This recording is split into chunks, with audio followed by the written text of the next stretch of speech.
storyteller Tom Ouimet. Come on, Burlington!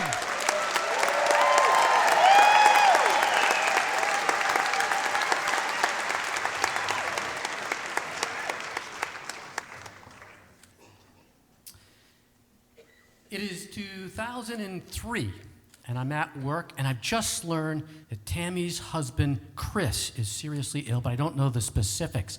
I'm on my way to Tammy's office, and I'm really worried about both of them. Tammy and I have been colleagues and friends for 15 years. We eat out of our brown bag lunches together every day in the cafeteria. Our families have gone on vacations together, and we've watched each other's children grow. But as I'm going over there, I'm trying to figure out what I'm going to say to her because I want her to know that she can depend on me no matter how long she needs me or whatever she needs. I'm there for her. But the problem is I don't know how to do that because I'm this primitive male that when he has a problem, casts people away and folds them to himself and gets all the strength he can and just pushes forward. So I'm not sure I'm going to help her. And when I get into her office, she turns and looks at me. I can tell she's crying. She's been crying. And she says, I was coming to tell you, I just didn't know what to say. It's really bad. Now she's crying. It's a brain tumor. There aren't a lot of options. And it's hopeless. This is much worse than I ever suspected. And I just reach around her, hold her to me, and search my mind for something encouraging to say, but nothing comes. So I hold on a little longer, and then I finally say, Tammy, you have to make me a promise. You have to promise me that you will not give up on Chris. We will walk through this together, but don't you dare give up on him. And she makes that promise, and she keeps it. And Chris recovers. We came a lot closer through that. And now I saw her as the sister that I would have picked if I ever could. It was my wife that was struggling to stay alive 12 years later. Her heart stopped, cardiac arrest. The paramedics resuscitated her, rushed her to the ER. I am in the ER now, and I am watching the medical staff operating the equipment that is pumping fluids and air in her body. She is in a medically induced coma. Her blood pressure, 60/30 and trending down. A nurse turns to me and very casually says, don't go anywhere. We could lose her at any moment. I don't say anything. I just keep repeating to myself, be strong, we can push through this.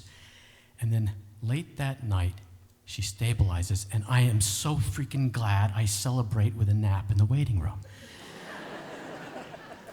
But the next day, when they start reviving her from that medically induced coma, she can't move her arms or legs. She can't speak very well, and she can't recognize her children in pictures. They don't know if this is permanent or temporary.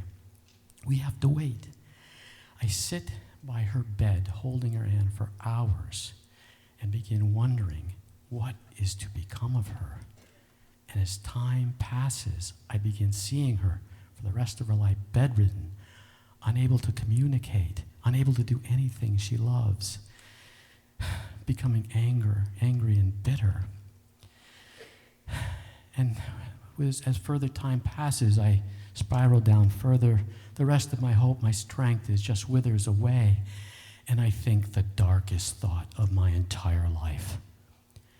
Maybe it would have been better if we let her go last night. I need help. At that moment, I hear a ding on my phone.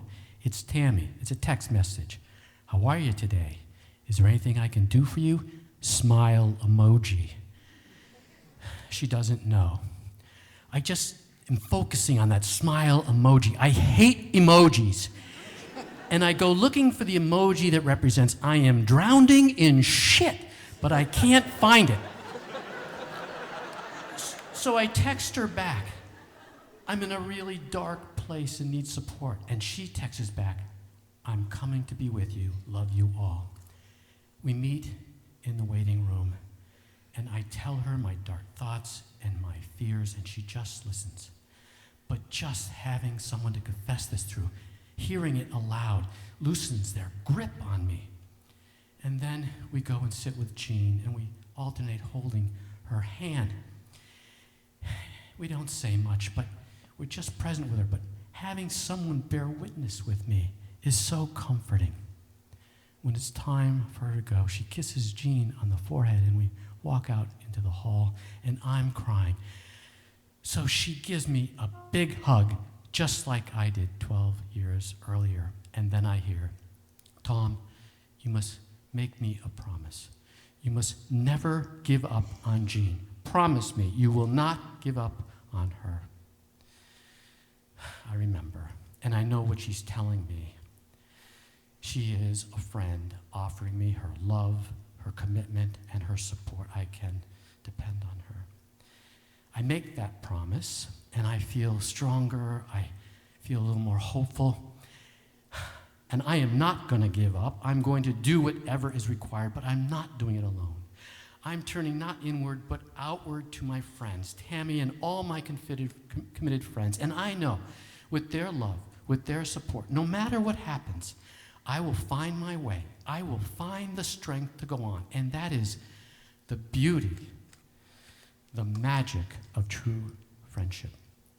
And with a little of that magic, my wife recovers. Thank you.